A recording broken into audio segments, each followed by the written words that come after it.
근데 이제 공부법에 관한 얘기를 했는데 조금 실전적인 얘기로 넘어가서 사실 네. 시험에 중요한 거는 공부도 있지만 시험장에서 얼마나 자기가 공부한 걸 극대화시키냐가 중요하잖아요. 그렇죠. 긴장하지 않고 네, 맞아요. 그 능력도 다 끌어내야 되니까. 혹시 그런 것에서도 노하우가 있으실까요? 항상 고민하는 게 그런 거죠. 실전에서 내가 연습이나 모의고사 때만큼 실력을 발휘할 수 있을까?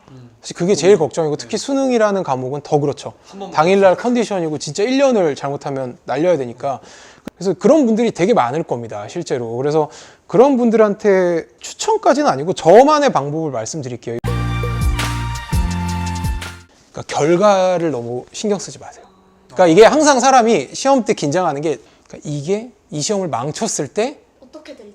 내가 얼마나 좌절할지 또 부모님이 얼마나 실망할지 또 친구들 앞에서 얼마나 소위 말해서 부끄러울지 이런 거를 생각을 하니까 떠는 거거든요. 내가 늘 그렇게 떨었거든요. 그렇죠. 아니 근데 이거는 진짜 그러니까 이거는 진짜 자연스러운 현상이에요. 그러니까 왜냐면 인간이라면 예를 들어 문제를 잘 풀다가 헷갈리거나 막혀요. 그럼 그때부터 이제 걱정이 되는 거예요. 예를 들어서 뭐 이렇게 삼수, 사수, 오수를 하게 되면 부모님한테는 또 얼마나 미안하지? 그래서 저는 약간 마인드 컨트롤을 했어요. 그러니까 약간 극단적이면 극단적이지만 그런 거죠. 이 시험을 보고 나면 나는 내일 죽는다. 그러니까 나는 이 결과가 나한테 중요하지 않다. 생각이 번지는 걸 차단. 그렇죠. 예. 그러니까 이 시험은 내 인생 마지막 시험이고 나는 내일 뭐 지구가 멸망하든 나는 내일 죽는다. 그러면 사람이 어떻게 되냐면요. 순수하게 문제에만 집중하게 돼요. 그러니까 내일이 그러니까 내일 아직 알았더라. 그러니까 내일 내 인생이 끝난다고 생각을 하면 죽기 전에 가장 아쉬운 건 이 시험을 잘 봐서 합격하지 못해서가 아쉬운 게 아니라 나 그거 풀 수 있는 거였는데 왜 떨어서 그걸 못 풀었지? 그러니까 내가 만약 실력적으로 못 푸는 문제였으면 죽기 전에는 그게 하나도 아쉽지 않아요. 왜냐면 그건 실력이니까. 근데 왜 그 문제를 실력으로 못 푸는 문제를 만났는데 내가 왜 떨리냐면 이거 못 풀면 점수 낮게 나오면 분명 떨어지면 부모님한테도 민망하고 친구들 앞에서 쪽팔리고 내 스스로 너무 스트레스 받을 텐데라는 걱정이 돼서였거든요. 그래서 저는 항상 시험 볼 때 무슨 생각하냐면 이 시험이 그냥 내 인생의 마지막 시험이다. 난 내일 죽는다. 내일 세계는 멸망한다. 그러면 정말 순수하게 시험보다 문제가 막히잖아요. 그럼 되게 이렇게 사람이 이렇게 떨거나 흥분되는 게 아니고 되게 가라앉아요. 그러니까 이게 진짜 내가 모르는 문제인가? 못 푸는 문제인가? 그래 이건 그냥 틀리자. 아는 거 다 맞자. 왜냐면 어차피 이거 맞춘들 나 내일 죽을 거야. 나 내일 죽을 건데 무슨 진짜로 그렇게 생각을 하면 정말 그게 이제 중3 때 저희 때는 과학고 때도 이제 그 고입 선발고사 연합고사를 봤거든요. 12월 달에 그때부터였어요. 그 마인드 컨트롤에 성공한 게. 예. 그래서 그때부터는 수능을 보거나 이럴 때도 막 이렇게 모르는 문제를 만나도 떨지 않아요. 그러니까 왜냐면 내가 정말 실력이나 능력껏 못 푸는 문제면 그냥 틀리자. 왜냐면 틀려도 돼. 어차피 나는 이게 마지막 시험이고 내일 죽을 건데 뭔 상관이야? 합격, 불합격은 우리 부모님만 결과 알고 안타까워 하시겠지. 진짜 근데 이게 마인드 컨트롤 잘 안 돼요. 근데 그런 마인드로 시험에 집중하면 정말 제가 가끔 과외 학생들 썼던 표현인데 시험지 위에서 그냥 편하게 놀 수 있어요. 그러니까 종이 위에서 그냥 그런 거죠. 여기는 내 놀이터 같은 거고 모르면 야 틀려. 난 준비한 걸 보여. 보여주는 그냥 정말 마음이 편해져요.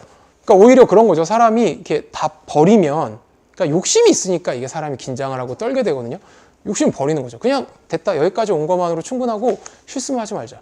뭐로 돌아가자. 그러니까 그러니까 아는 걸 틀리지 않으면 나 이거 못 봐서 떨어져도 불합격해도 나는 괜찮아. 내 능력이 안 되는 건데 뭐 그쪽 팔리는 일도 아니고 나는 괜찮아. 이렇게 마인드 컨트롤을 잡으면 정말 시험 때 긴장을 안 할 수 있어요. 그러니까 자꾸 결과를 걱정하고 부모님 걱정, 친구 걱정을 하니까 그래서 진짜 고등학교 때는 어떤 마인드 컨트롤까지 갖고 썼었냐면 시험 보기 전에 계속 반복됐어요. 난 고하다.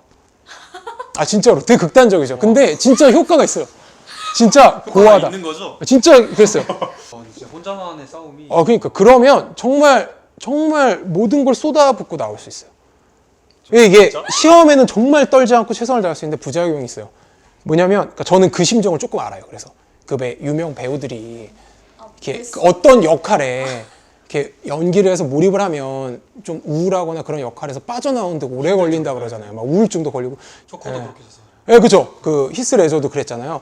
그러니까 그만큼 이렇게 절 스스로 마인드 컨트롤한 거죠. 근데 이 방법이 되게 웃긴 것 같고, 설마 그렇게까지 내가 할 수 있을까 하는데 저라고 간단한 방법들 안 써본 게 아니거든요.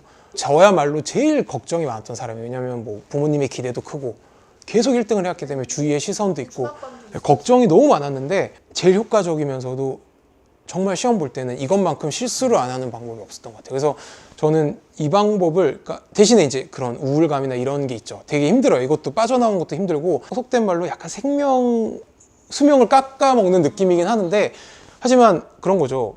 그 수명을 좀 깎거나 정말 우울증 그 직전까지 가더라도 정말 내가 실력을 발휘해서 실수를 안 하고 싶은 시험이 있죠. 수능이라든지 뭐 소위 말하는 정말 중요한 시험들. 그런 시험에는 이런 마인드 컨트롤 정말 추천드려요. 저는 이것만큼 효과 있고 제가 효과를 본 게 없었어요. 네.